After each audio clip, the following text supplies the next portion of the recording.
నమస్కారం పాత్ర మీడియాకి స్వాగతం. హెడ్లైన్ చూద్దాం.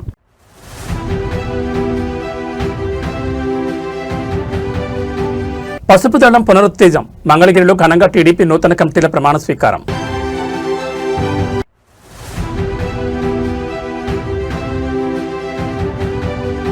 కుకట్పల్లిలో ఆధ్యాత్మిక సందడి. వైభవంగా గరుడ హనుమత్ స్వామివార్ల మూర్తి స్థాపన.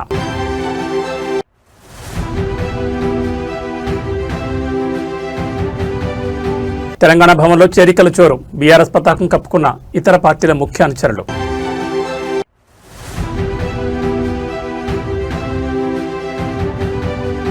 పదవుల కోసం కాదు, ప్రయోజనాల కోసమే మద్దతు స్పష్టం చేసిన ప్రొఫెసర్ కోదండరాం. ఇక డీటెయిల్స్ చూస్తే తెలుగుదేశం పార్టీ నూతన కమిటీల కొలువు ఘనంగా ప్రారంభమైంది. మంగళగిరిలోని పార్టీ కేంద్ర కార్యాలయంలో జరిగిన నూతన కార్యవర్గ ప్రమాణ స్వీకార కార్యక్రమంలో ముఖ్యమంత్రి పార్టీ అధినేత చంద్రబాబు నాయుడు పాల్గొన్నారు. ఈ సందర్భంగా ఆయన పార్టీ శ్రేణిలో నూతన ఉత్సాహాన్ని నింపారు. బలమైన కేడర్ కలిగిన ఏకైక పార్టీ తెలుగుదేశం అని చంద్రబాబు స్పష్టం చేశారు. ఓటమి ఎదురైనప్పుడు చాప చుట్టేసే పార్టీలను చూశామని, కానీ గెలిచినా ఓడినా సగర్వంగా ఎగిరేది కేవలం మన పసుపు జెండా మాత్రమేనని ఆయన ఉద్ఘాటించారు. 4 దశాబ్దాల్లో ఎన్నో సంక్షోభాలను చూశామని, కార్యకర్తల పౌరుషం ఏనాడు తగ్గలేదని కొనియాడారు. సీనియర్లు గౌరవిస్తూనే కొత్త రక్తాన్ని ప్రోత్సహించామని, దాదాపు 250 మందితో పక్కా ప్రణాళికతో కమిటీలు వేశామని తెలిపారు. క్లస్టర్ ఇన్ఛార్జ్ స్థాయి నుంచి పొలిట్ బ్యూరో వరకు పదవులిచ్చి కార్యకర్త అధినేత అనే సిద్ధాంతాన్ని ఆచరణలో చూపించామని పేర్కొన్నారు. 2024 ఎన్నికల్లో సాధించిన విజయం కంటే వచ్చే ఎన్నికల్లో పార్టీకి ఇంకా అధిక ఓట్ల శాతం రావడమే లక్ష్యంగా పనిచేయాలని ముఖ్యమంత్రి దిశానిర్దేశం చేశారు. అందరూ కూడా గుండె మీద చేయబెట్టుకొని ప్రమాణం చేయాలి. ఆత్మసాక్షిగా తెలుగుదేశం పార్టీ ఆశయాలకు, పవిత్ర లక్ష్యాలకు కట్టుబడి ఉంటూ పార్టీ సభ్యునిగా క్రమశిక్షణతో, ప్రజాసేవాభావంతో మనస వాచ కర్మేణ నిరంతరం పాటుపడుతూ నిస్వార్థంగా అవినీతి అక్రమాలకు పాల్పడకుండా దీక్షా దక్షతలతో, అంకిత భావంతో తెలుగుదేశం ప్రతిష్టను, ప్రతిపత్తిని పరిరక్షించేందుకు ఎల్లప్పుడూ కృషి చేస్తూ పార్టీ మరియు ప్రజలు నాపై ఉంచిన విశ్వాసాన్ని వమ్ము చేయకుండా నిత్య చైతన్యంతో పార్టీకి ఉజ్వల భవిష్యత్తు కల్పించేందుకై నా వంతు కర్తవ్యాన్ని, విధులను బాధ్యతాయుతంగా నిర్వహించగలనని ప్రమాణం చేస్తున్నాను.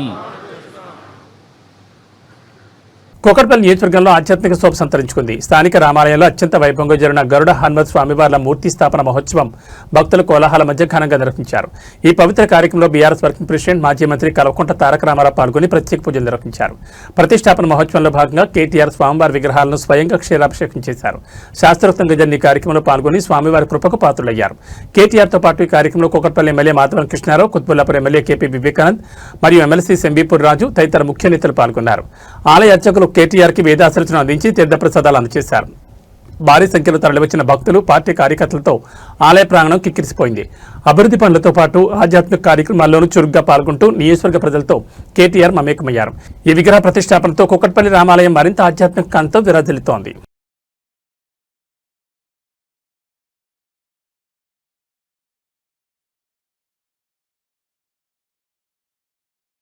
తెలంగాణ రాజకీయాల్లో చేరికల పర్వం ఊపందుకుంది. ప్రధానంగా ఉమ్మడి మహబూబ్నగర్ జిల్లా కల్వకుర్తి నియోజకవర్గంలో కాంగ్రెస్ మరియు బీజేపీ పార్టీలకు గట్టి ఎదురుదెబ్బ తగిలింది.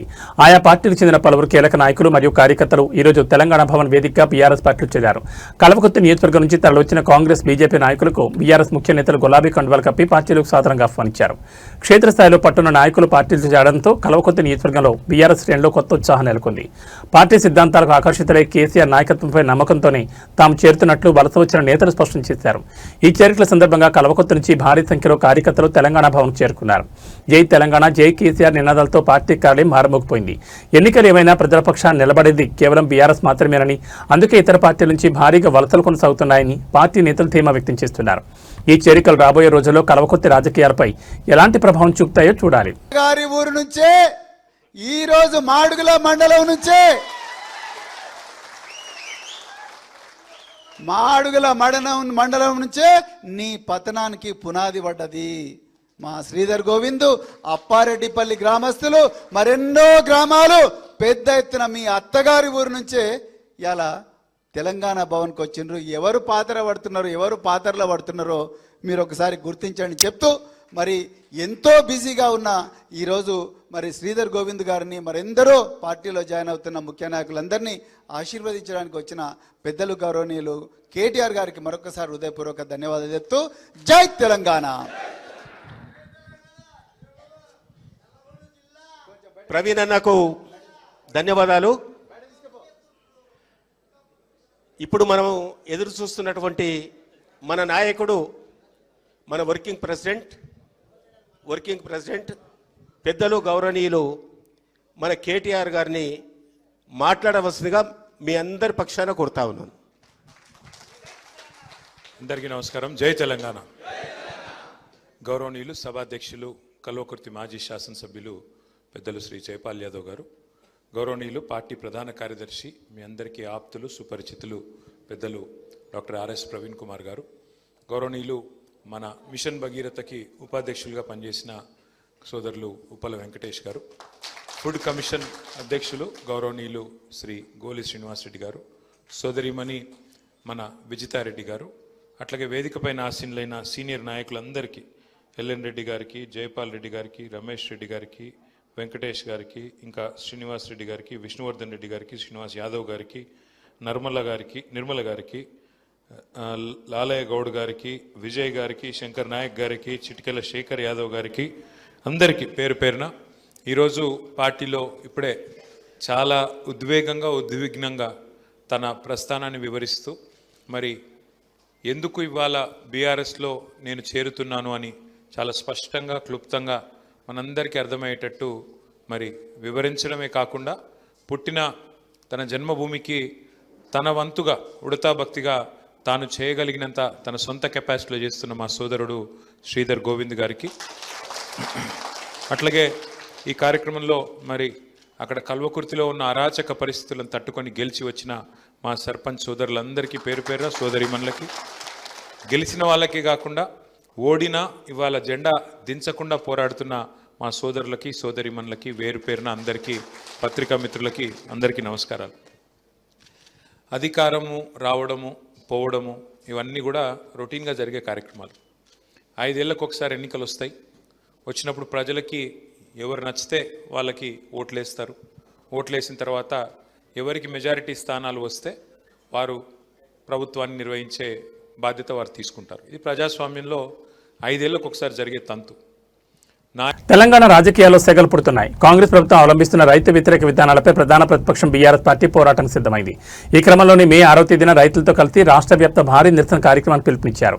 బీఆర్ఎస్ అధినేత కేసీఆర్ మరియు వర్కింగ్ ప్రెసిడెంట్ కేటీఆర్ రైతుల డిక్లరేషన్ హామీలను విస్మరించిన కాంగ్రెస్ ప్రభుత్వానికి కళ్లు తెరిపించేలా మే 6వ తేదీన రాష్ట్ర వ్యాప్తంగా అన్నదాతలతో కలిసి బీఆర్ఎస్ భారీ ఎత్తున నిరసనలు చేపట్టనుంది.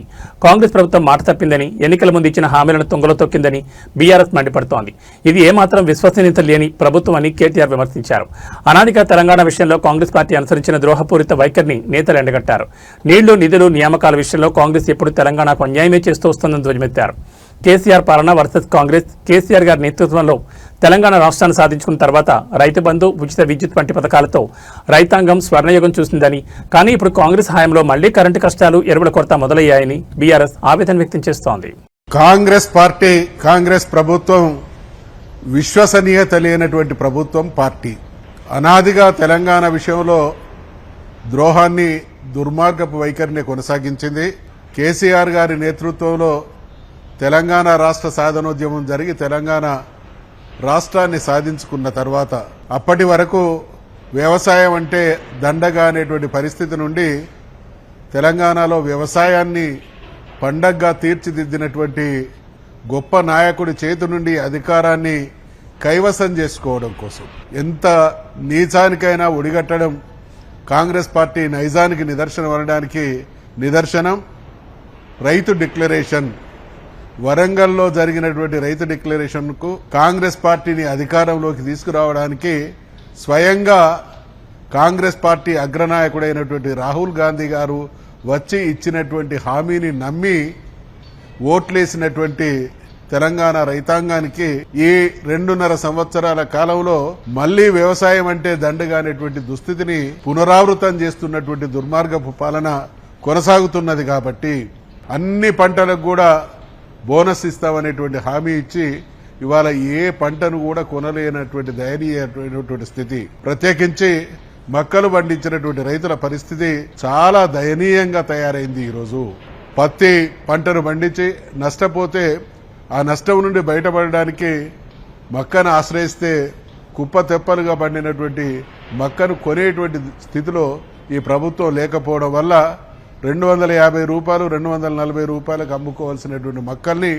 170 180 రూపాయలకు అమ్ముకునేటువంటి దుస్థితికి కారణం కాంగ్రెస్ ప్రభుత్వం, రేవంత్ రెడ్డి పాలన నిర్వాహకం. కాబట్టి రైతుల కోసం, తెలంగాణ ప్రయోజనాల కోసం ఆవిర్భవించినటువంటి పార్టీగా బీఆర్ఎస్ పార్టీ నాయకులమైనటువంటి మేమందరం కూడా కాంగ్రెస్ పార్టీ చేసినటువంటి దాష్టీకాలన్నిటికీ లో కూడా అగ్రభాగాన నిలిచేది రైతు డిక్లరేషన్. కాబట్టి మే 22వ తారీఖు నాడు తెలంగాణలో ఉండేటువంటి ప్రత్యేకించి వరంగల్ ప్రాంత రైతాంగం అంతా తరలివచ్చి మే 6వ తారీఖు నాడు ఖచ్చితంగా ఈ దుర్మార్గపు పాలనను నిరసించాలి.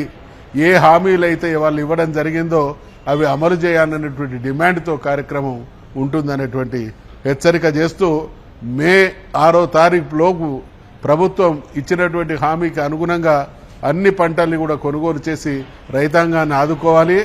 లేని పక్షంలో జరగబోయేటువంటి విపరీత పరిణామాలకు ఇదటి మొదటి అడుగు అనేటువంటి హెచ్చరిక చేస్తూ సెలవు తీసుకుంటారు. రాజకీయాల్లో నిత్యం బిజీగా ఉండే బీఆర్ఎస్ వర్కింగ్ ప్రెసిడెంట్ కేటీఆర్ తాజాగా యువతకు ఒక హృదయమైన సందేశాన్ని ఇచ్చారు. నేటి ఉరుకుల పరుల జీవితంలో మనం ఎన్నో కోల్పోతున్నామని, ముఖ్యంగా తల్లిదండ్రులకు ఇవ్వాల్సిన సమయం ఇవ్వలేకపోతున్నామని ఆయన ఆవేదన వ్యక్తం చేశారు. యువతను ఉద్దేశించి ఆయన చేసిన ఈ వ్యాఖ్యలు ఇప్పుడు సోషల్ మీడియాలో అందరినీ ఆలోచింపజేస్తున్నాయి. జీవితంలో మనం ఎంత ఎదిగినా, ఎంత సంపాదించినా మన అమ్మానాలతో గడిపే సమయమే అత్యంత విలువైంది. వీలైనంత ఎక్కువ సమయం వారితో గడపండి కేటీఆర్ సూచించారు. మనం మన తల్లిదండ్రులను దగ్గరకు తీసుకుని ఆప్యాయంగా హత్తుకుంటే వారి కళ్ళలో కనిపించే అతృప్తి, ఆనందం మరెక్కడ దొరుకుతుందని ఆయన ఎమోషనల్ అయ్యారు. సమయం చాలా వేగంగా గడిచిపోతోంది. రేపు అనేది మన చేతుల్లో లేదు. ఒకసారి వెనక్కి తిరిగి చూసుకుంటే మనకంటూ కొన్ని మధుర జ్ఞాపకాలు మిగలాలి అంటూ వారితో గడపడం ఒక్కటే మార్గం అని యువతకు దిశానిర్దేశం చేశారు. మనం సంపాదించే ఆస్తుల కంటే తల్లిదండ్రులతో మనం పంచుకున్న ప్రేమపూర్వక క్షణాలే జీవితాంతం మనల్ని నడిపిస్తాయని ఆయన పేర్కొన్నారు. రాజకీయ నేతగా కాకుండా ఒక బాధ్యత గల కుమారుడిగా కేటీఆర్ ఇచ్చిన ఈ సందేశం ప్రతి ఒక్కరి గుండెను హత్తుకుంటోంది. మరి మీరు ఈరోజు మీ అమ్మానాలతో మాట్లాడారా? వారితో కాసేపు సమయం గడిపారా? ఒకసారి ఆలోచించండి. I don't know your dad, but trust me, just go give him a hug and kiss him. He'll love it. Honestly, I'm not even kidding. I'm not even kidding.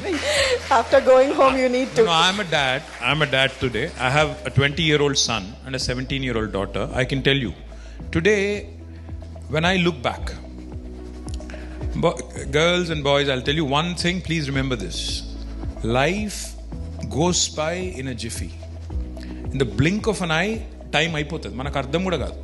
ఇప్పుడు when you're sitting here, see, every single moment that we spend on this planet, time and space make it very unique. That those two coordinates make every single occasion, every single situation unique. But కళ్ళు మూసి తెరిచే లోపల అంటారు చూడు, నిజంగా కూడా మీకు ఇప్పుడు నా కాలేజ్ డేస్ అని గుర్తు చేసుకుంటే 90% గుర్తురాదు. 10% ఏదో కొన్ని things I remember. School days అనుకుంటే maybe 5% I remember. So last year ఏం జరిగింది, అంతకుముందు ఏం జరిగిందంటే ఇప్పుడు you think back, it just goes like that. So my only suggestion to you is live in the movement, live in the moment, and if you like hugging your dad or mom, please do it. Don't even hesitate, don't even think నూకేస్తారు మీ డాడే కదా, ఏమైతే so పెద్ద ఫరక్ కూడా పడదు. కానీ he'll love it, I'm telling you, he'll love that expression of love and affection. Every dad, even my dad, I never hugged him till I was like 40 maybe. First time I think I hugged him was after that 2015 GHMC election. Dagar voi kaal mokkina, he did that, I did that, and then I was like, okay, this is good. This was more recent, my birthday. So aitadi in India especially, male children and dads have this problem, whereas girls on the other hand, they are affectionate. పోయి మీద పడతారు, తంతారు, గుద్దుతారు. So వాళ్ళకి నడుస్తుంది డాడ్స్తోని. But I think you're a boy and you should do it also, and I think your dad will love it. Absolutely, this is something that I will. Please share in socials what happens. If it is a positive thing, ఏదైనా చేయి. okay, I'll do this. Yeah.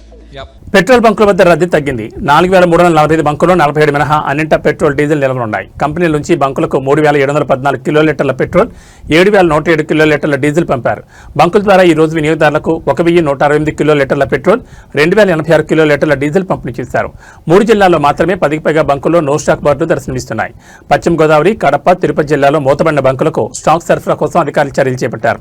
Visakha, Anakapalli, Polavaram, Guntur జిల్లాలోని అన్ని బంకుల్లో stock ఉంది. ఇతర జిల్లాల్లో అక్కడక్కడ 1-2 బంకుల్లో మాత్రమే no stock అని కనిపిస్తున్నాయని సంబంధిత అధికారులు వెల్లడించారు.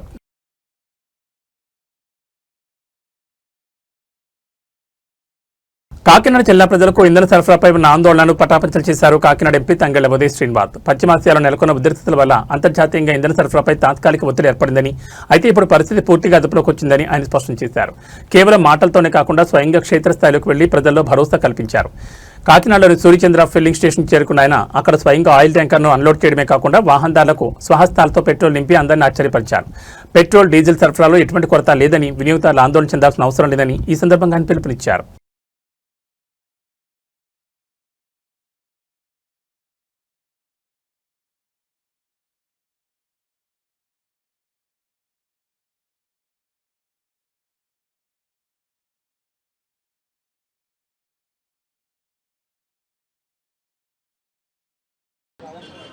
అందరికీ నమస్కారం. రాష్ట్రం అంతటా కూడా డీజిల్ కొరత అని చెప్పి ప్రజలందరూ క్యూస్లో నుంచి ఉంటున్నట్టు మనం ఎన్నో విజువల్స్ అన్నీ కూడా చూస్తున్నాం. సో రాష్ట్ర ముఖ్యమంత్రి గారు చంద్రబాబు నాయుడు గారు, అలాగే ఉప ముఖ్యమంత్రి పవన్ కళ్యాణ్ గారు, అండ్ మెయిన్గా ఫాదర్ చనిపోయినా సరే అక్కడ ఉంటున్నా సరే మన civil supplies minister Nadella Manohar గారు దీన్ని ప్రత్యేకంగా పర్యవేక్షిస్తూ ఎవరికి కూడా డీజిల్ కొరత లేకుండా మ్యాక్సిమం ప్రయత్నం చేస్తాం. ఇది మనం energy import based country. So 85% of the energy వచ్చేసి మనం ఇతర దేశాల నుంచి దిగుమతి చేసుకోవాలి. వార్ రావటం వల్ల, అక్కడ వెస్ట్ ఏషియా వార్ రావటం వల్ల ట్యాంకర్స్ అన్నీ ఆగిపోవడం జరిగింది. అప్పటికీ కూడా మోడీ గారి, చంద్రబాబు నాయుడు గారి, అలాగే పవన్ కళ్యాణ్ గారి నేతృత్వంలో ఏర్పడిన ఎన్డీఏ ప్రభుత్వం అన్ని దేశాల కన్నా ఎక్కువగా ప్రయత్నం చేసి మనకి వీలైనంత ఇబ్బందిని తగ్గించే విధంగా ట్యాంకర్స్ నది కూడా తీసుకురావడం జరుగుతుంది. ప్రత్యేకంగా కాకినాడ జిల్లాలో 160 పెట్రోల్ బంకులు ఉన్నాయి. మీకు వాస్తవం అనేది కూడా చెప్తున్నాను పబ్లిక్ అందరికీ కూడా. ఈ 160 పెట్రోల్ బంకులో ఎవ్రీడే కన్జంప్షన్ మన కాకినాడలో రెగ్యులర్గా కొరత లేనప్పుడు కూడా ప్రతిరోజు సుమారు 3,80,000 లీటర్లు జిల్లా వ్యాప్తంగా, అంటే కాజులూరు మండలంతో కూడా కలుపుకుని 3,80,000 లీటర్లు డీజిల్ని మనం వినియోగించుకుంటాం. అలాగే 2,50,000 లీటర్ల పెట్రోల్ కూడా వినియోగించుకుంటాం. దీనికి యాక్చువల్గా పీపుల్ని భయభ్రాంతులకు గురి చేసి సోషల్ మీడియాలో డీజిల్ అయిపోతుంది లేదు అనటం వల్ల 3,80,000 కాస్త 6.5 లక్షల లీటర్లు ప్రతిరోజు మనం అంటే పానిక్ సిచ్యువేషన్లో 6.5 లక్షలు కొట్టించేసుకుంటున్నారు. అంటే డీజిల్ కొరత కన్నా కూడా ఎక్కువ. ఇప్పుడు 2,000 కొట్టించుకునేటోళ్ళు కావాలని అవసరం లేకపోయినా 4,000, 6,000 సడన్గా వచ్చేసి ఒక బ్యాంకులో కూడా వెళ్ళి మీరు మొత్తం నా డబ్బులన్నీ ఇచ్చేయండి అంటే బ్యాంక్ అయినా ఇబ్బంది ఉంటుంది. అది చదువుకుంటానికి టైం పడుతుంది తప్ప ఏ బిజినెస్లోనైనా సరే. అలాగే ఎవరో ఏ భయభ్రాంతులు గురవక్కర్లేదు. వెస్ట్ ఏషియాలో వారం జరుగుతున్న వాస్తవం కరెక్టే, కొంచెం అటు ఇటు ఉండొచ్చు. బట్ మనకున్న 160 పెట్రోల్ బంకుల్లో కూడా 3,80,000 నుంచి 6,50,000కి వెళ్ళింది. సో దీంట్లో డ్రై అయిన పెట్రోల్ బంకులు కాకినాడ జిల్లా వరకు 11, అందులో 1 కాజులూరు మండలం, మొత్తం 10 బంకులే డ్రై అయింది. వాటికి కూడా ఈరోజు ఈవినింగ్ డ్రై అనేది ఏ పెట్రోల్ బంక్లో కూడా డీజిల్ పెట్రోల్ లేకుండా మొత్తం 160కి 160 పెట్రోల్ బంకుల్లో ఇంక్లూడింగ్ నయారా, బీపీసీఎల్, హెచ్పీసీఎల్, ఐఓసీఎల్లో కూడా అన్ని బంక్స్లో కూడా డీజిల్ అండ్ పెట్రోల్ అవైలబిలిటీ ఉంది. దీంట్లో ఇప్పుడు కోత వచ్చే సీజన్ కాబట్టి రైతులందరికీ కూడా ప్రతి ఒక్క మెషిన్కి కూడా మ్యాపింగ్ చేయడం జరిగింది, టోకన్స్ ఇవ్వడం జరుగుతుంది. ఫస్ట్ ప్రయారిటీలో రైతులు ఎవరో ఇబ్బంది పడకూడదని చెప్పి ప్రతి మిషన్కి కూడా రోజుకి 12 గంటలు పనిచేసే విధంగా 70 లీటర్లు దానికి ఏర్పాటు చేసే విధంగా సివిల్ సప్లైస్ మినిస్టర్ గారు, మేము అందరూ, ముఖ్యమంత్రి గారు, ఉప ముఖ్యమంత్రి గారు ఆదేశాల మేరకు ఇక్కడ పనిచేస్తున్నాం. అలాగే ప్రతి ఒక్క రైతుకి, ప్రతి ఒక్క మిషన్కి కూడా 12 గంటలకు పనిచేసే విధంగా 70 లీటర్లు ఇవ్వడం జరుగుతుంది. ఎక్కడ ఇబ్బంది వచ్చినా, ఎవరికి ఇవ్వలేకపోయినా సరే మీరు కంపల్సరీ డిఎస్ఓ గారిని కానీ, ఎంపీ కార్యాలయం కానీ, అక్కడ ఉన్న సివిల్ సప్లైస్ అధికారులను కానీ మీరు సంప్రదించవచ్చు. ఎవరికి ఏ ఆటంకం లేకుండా ఈ స్మూత్ సప్లై ఆఫ్ ఎనర్జీని ఇవ్వటం కోసం మేము అందరం కృషి చేస్తున్నాం. అలాగే డిప్యూటీ తహసీల్దార్స్ని వైజాగ్ కూడా పంపడం జరిగింది. వైజాగ్ పంపించి ప్రత్యేకంగా అక్కడ ఉండి టెర్మినల్స్ నుంచి, రాజమండ్రి నుంచి, వైజాగ్ నుంచి టెర్మినల్స్ నుంచి వచ్చే దగ్గర కూడా ఇబ్బంది లేకుండా కాకినాడ జిల్లా వరకు నెంబర్ 1 పొజిషన్లో ఏ ఇబ్బంది లేకుండా సర్వీస్ చేయడం జరుగుతుంది. ఎవరు పానిక్ గురవద్దు. నిజంగా తగ్గినప్పుడు ప్రభుత్వమే నోటిఫై చేస్తుంది. నోటిఫై చేసినప్పుడు ఎంత కొట్టించుకోవాలి, ఏం కొట్టించుకోవాలని అప్పుడు ఎదురు చూద్దాం తప్ప ఇప్పుడు పానిక్ అయ్యి మొత్తం కార్లు, బళ్ళు అన్నీ కూడా అక్కర్ లేకుండా నింపేసుకుని డ్రైఅవుట్ చేయొద్దని చెప్పి ప్రజలు కూడా రిక్వెస్ట్ చేసుకుంటూ ఈరోజు ఇప్పుడు కూడా డాక్టర్ గారి బంక్లో ఎప్పటి నుంచో సర్వీస్ చేస్తున్న నెంబర్ 1 బంక్ ఇది. ఇప్పుడు కూడా ట్యాంకర్ అన్లోడ్ చేయడం జరుగుతుంది. సో పబ్లిక్ అందరూ కూడా క్యూస్ అన్నీ కూడా తగ్గిపోయినాయి. సో స్మూత్ సప్లై ఉంటుంది. డెఫినెట్లీ ఏదైనా ఉద్దేశం ఉంటే కనుక గవర్నమెంట్ నోటిఫై చేస్తే అప్పటి వరకు ఎవరో భయపడద్దని చెప్పి అందరినీ I'm requesting all of you. Thank you. Telangana నూతన డీజీపీగా సివి ఆనంద్ను ఎంపిక చేస్తూ ప్రభుత్వం మంగళవారం ఉత్తర్వులు జారీ చేసింది. ప్రస్తుతం డీజీపీ శివధారెడ్డి గురువారం పదవి విరమణ చేస్తున్న నేపథ్యంలో ఆయన స్థానంలో ఆనంద్ మే 1న బాధ్యతలు చేపట్టనున్నారు. ప్రస్తుతం ఆయన హోంశాఖ ప్రత్యేక ప్రధాన కార్యదర్శిగా పనిచేస్తున్నారు. సుప్రీంకోర్టు మార్గదర్శకాల మేరకు యూపీఎస్సీ ద్వారా ఎంపికైన ఆనంద్ 2 ఏళ్ల పాటు ఆ పోస్టులో కొనసాగనున్నారు. 22 ఏళ్ల వయసులో మొదటి ప్రయత్నంలోని ఐపీఎస్కి ఎంపికైన ఆనంద్ 34 ఏళ్ల పాటు ఉమ్మడి రాష్ట్రం తెలంగాణలో అనేక విభాగాల్లో సుదీర్ఘ సేవలందించారు.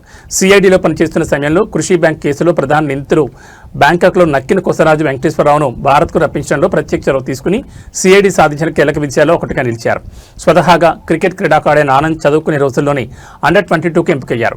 సికింద్రాబాద్ క్లబ్ తరఫున ఆడుతూ 5 సెంచరీలు సాధించారు. 2019లో అఖిల భారత టెన్నిస్ టోర్నీలో ప్రథమ స్థానం సాధించారు. పలు గోల్ఫ్ టోర్నమెంట్లోనూ పాల్గొన్నారు. 2002లో రాష్ట్రపతి శౌర్య పథకం, 2007లో భారత పోలీస్ పథకం, 2017లో రాష్ట్రపతి పథకంతో పాటు ఎన్నో అవార్డులు అందుకున్నారు. పూర్తిస్థాయి డీజీపీ ఎంపికకు సంబంధించి కొంతకాలంగా వివాదం నడుస్తున్న సంగతి తెలిసిందే. ఉత్తరప్రదేశ్ మాజీ డీజీపీ ప్రకాష్ సింగ్ కేసులో డీజీపీ ఎంపికై తాము జారీ చేసిన మార్గదర్శకాలను చాలా రాష్ట్రాలు పట్టించుకోవడం లేదని సుప్రీంకోర్టు తెలంగాణతో పాటు కొన్ని రాష్ట్రాలపై ఆగ్రహం వ్యక్తం చేసింది. దీంతో రాష్ట్ర ప్రభుత్వం సుప్రీం మార్గదర్శకాలకు అనుగుణంగానే అర్హులైన అధికారులతో కొన్ని జాబితాను పలుమార్లు యూపీఎస్సీకి పంపింది. కానీ అందులో తప్పులు దొర్లాయని యూపీఎస్పీ తిప్పి పంపింది. వీటన్నిటిని సరిదిద్ది చివరిగా గత ఫిబ్రవరిలో పంపిన జాబితా నుంచి సివి ఆనంద్, వినయ్ ప్రభాకర్ ఆప్టే, సౌమ్య మిశ్రాల పేర్లను ఎంపిక చేసిన యూపీఎస్పీ ఈ వివరాలను తిరిగి రాష్ట్ర ప్రభుత్వానికి పంపింది. ఈ ముగ్గురు నుంచి సర్కార్ ఇప్పుడు సివి ఆనంద్ను డీజీపీగా ఎంపిక చేసింది.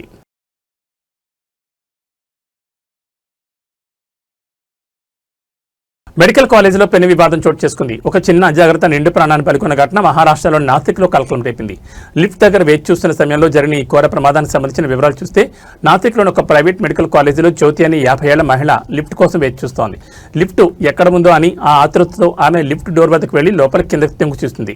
దురదృష్టవశాత్తు సరిగ్గా అదే సమయంలో లిఫ్ట్ పైనుంచి కిందకు రావడంతో ఆమె తల అందులో చిక్కుకుపోయింది. తీవ్రంగా గాయపడిన జ్యోతిని వెంటనే ఆసుపత్రికి తరలించినప్పటికీ చికిత్స పొందుతూ అమృతి చెందింది. ఈ హృదయ విదారక దృశ్యాలన్నీ అక్కడ ఉన్న సీసీటీవీ కెమెరాలో రికార్డ్ అయ్యాయి. లిఫ్ట్ వద్ద ఏమాత్రం అజాగ్రత్తగా ఉన్నా ఎంతటి ప్రమాదమో ఈ ఘటన మరోసారి నిరూపించింది. అధికారులు ఈ ఘటనపై కేసు నమోదు చేసుకుని దర్యాప్తు చేస్తున్నారు.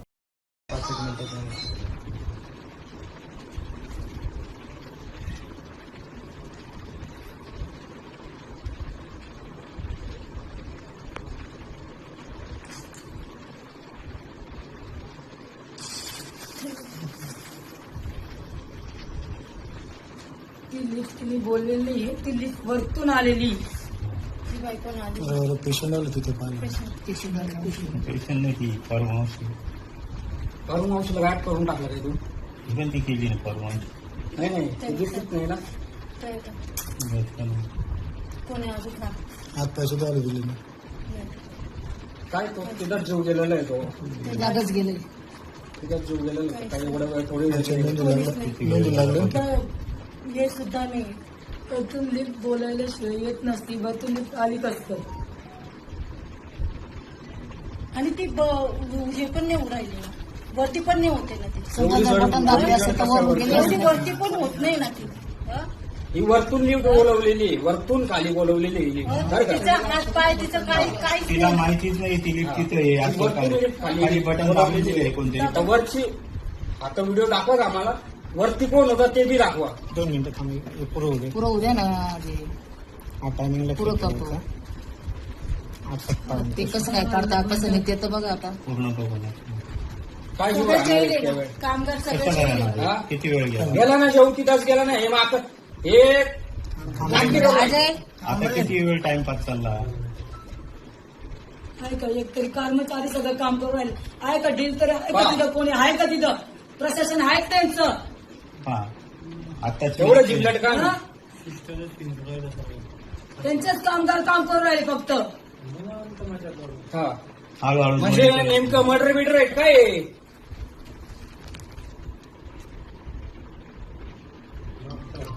ती अटकेलच आहे ती. गेला नाही जीव तिथंच गेला नाही. यांचा ड्रामा चालू का? हा सगळा ड्रामा चालू आहे. काही नाही, काहीच नाही. एवढी मोठी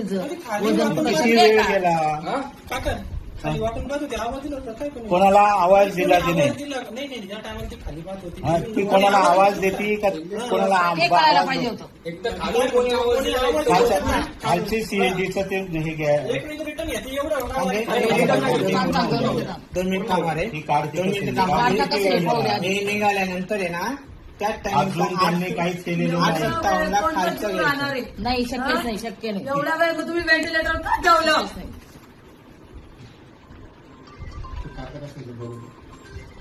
किती वेळ गेला? किती वेळ गेला? 4 मिनिटं गेले. पूर्ण 9 मिनिटाची फुटेज. 9 मिनिटात कोणता माणूस कोणत्या माणसाचा जीव राहणार आहे? एवढं वजन केवढं येते? साधं वजन आहे का? कोणीच नाही. डॉक्टर येईलच नाही. आलाच नाही कोणता डॉक्टर. तो फक्त त्याच्या याच्याने मजा करतोय तिथं. आता एवढा वेळ झाला तर डॉक्टरांना काही कन्फर्म केलंच नसतं त्यांनी. हा एक कोणता आला फक्त. काय करताय? फक्त बघताय.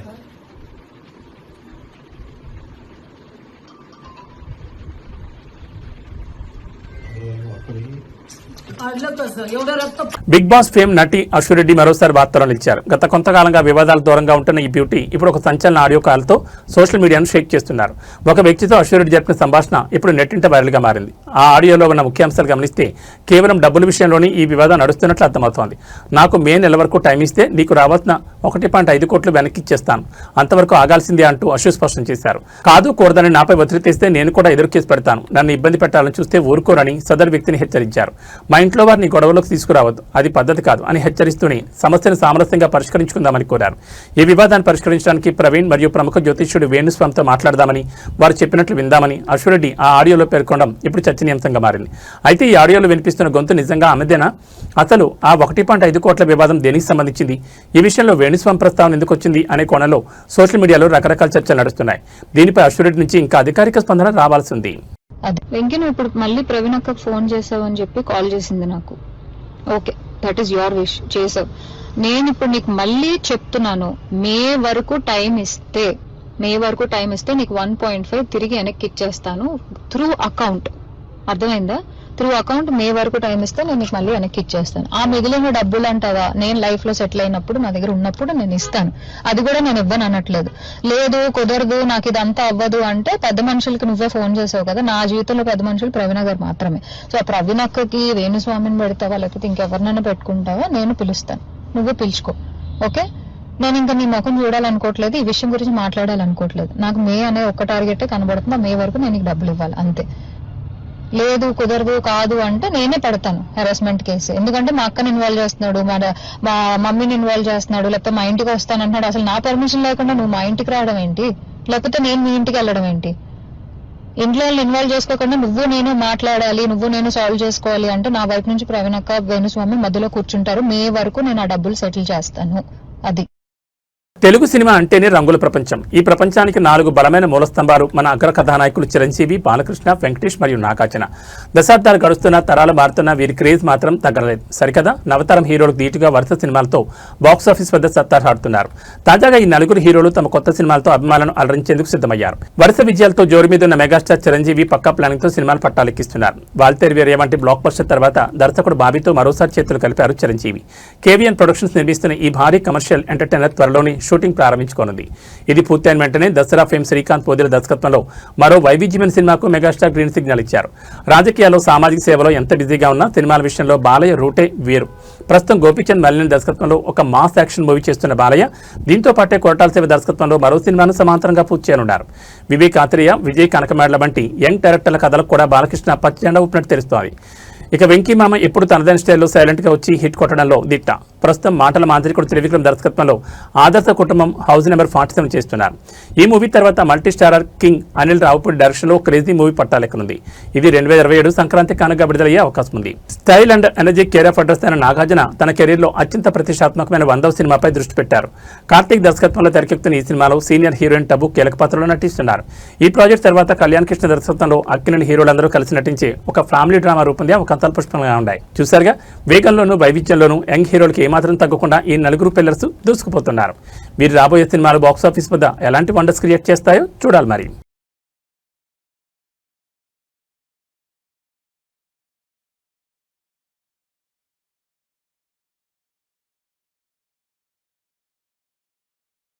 తెలంగాణ జనసమితి ఆవిర్భావ దినోత్సవ వేడుకలు ఘనంగా జరిగాయి. ఈ సందర్భంగా పార్టీ అధ్యక్షుడు ప్రొఫెసర్ కోదండరామ్ కాంగ్రెస్ తో తమ బంధం మరియు పార్టీ భవిష్యత్ కార్యాచరణపై కీలక వ్యాఖ్యలు చేశారు. రాజకీయ వ్యూహాల్లో భాగంగానే తాము కాంగ్రెస్ మద్దతు ఇచ్చామని ఆయన స్పష్టం చేశారు. మాకు మంత్రులను కావాలని, ఎమ్మెల్యేలు కావాలని ఆశ లేదు. మంత్రి పదవి ఇస్తామని కాంగ్రెస్ మాకు చెప్పలేదు. మేము కూడా అడగలేదని కోదండరామ్ తేల్చి చెప్పారు. తాము అధికార కాంక్షతో రాజకీయాలు చేయడం లేదని పునరుద్ఘాటించారు. రాష్ట్ర ప్రయోజనాల దృష్ట్యా ఒక రాజకీయ వ్యూహం ప్రకారమే కాంగ్రెస్ పార్టీకి మద్దతు ప్రకటించామని ఆయన వెల్లడించారు. అవసరమైన ప్రతి సందర్భంలోనూ ప్రజల పక్షాన్ని నిలబడి తోడుగా ఉన్నామని గుర్తు చేశారు. పార్టీ తదుపరి అడుగులు ఎటువైపు అన్న దానిపై స్పష్టతనిస్తూ మే 12న టీజేఎస్ ప్లీనరీ సమావేశం నిర్వహించినట్లు తెలిపారు. ఈ సమావేశంలో పార్టీ భవిష్యత్తుకు సంబంధించి అత్యంత కీలక నిర్ణయాలు తీసుకోబోతున్నట్లు ప్రకటించారు. తెలంగాణ ఉద్యమ కాలం నుంచి తనదైన ముద్ర వేసిన కోదండరామ్ ఇప్పుడు ప్లీనరీ వేదికగా ఎలాంటి ప్రకటన చేయబోతున్నారు, టీజేఎస్ భవిష్యత్తులో ఏ పాత్ర పోషించనుంది అన్నది ఇప్పుడు రాజకీయ వర్గాల్లో ఆసక్తికరంగా మారింది.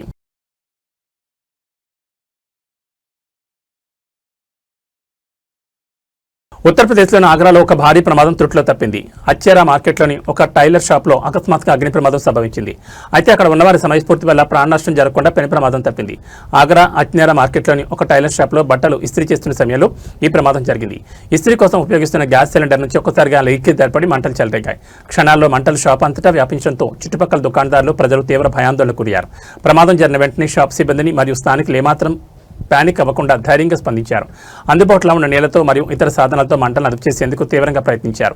స్థానికుల వేగవంతమైన స్పందన వల్ల మంటలు పక్కన ఉన్న షాపులకు మరియు గ్యాస్ సిలిండర్ పేలకుండా నిరోధించగలిగారు. దీంతో అందరూ ఊపిరి పీల్చుకున్నారు. ఇలాంటి సమయాల్లో భయపడకుండా సమయస్ఫూర్తితో వ్యవహరిస్తే ఎంతటి ప్రమాదానైనా అడ్డుకోవచ్చని ఈ ఘటన నిరూపించింది. ఏదేమైనా రద్దీగా ఉండే మార్కెట్ ప్రాంతాల్లో ఇలాంటి ప్రమాదాలు జరగడం పట్ల స్థానికులు అప్రమత్తంగా ఉండాలని అధికారులు సూచిస్తున్నారు.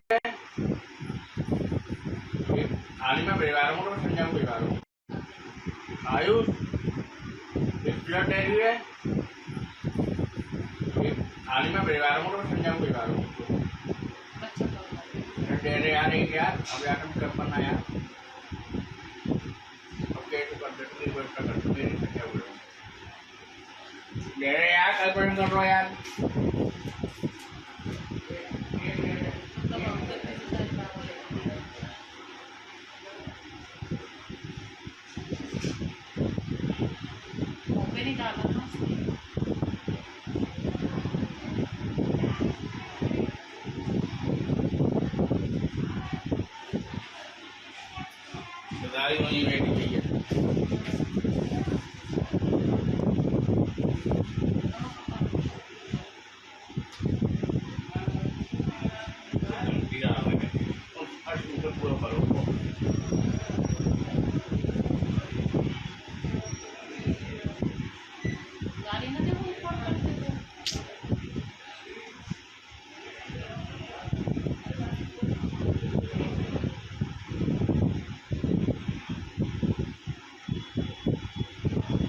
सलाह दे रहे बग्गे सलाह दे रहे थे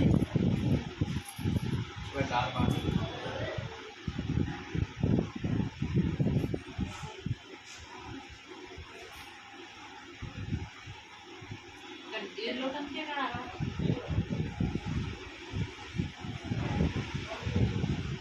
जाना बगल में पटोगा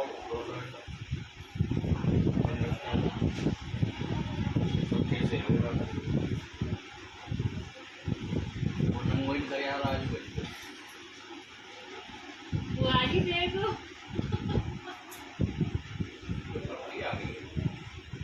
ఏబీ బులెటిన్ విశేషాలు. నమస్కారం.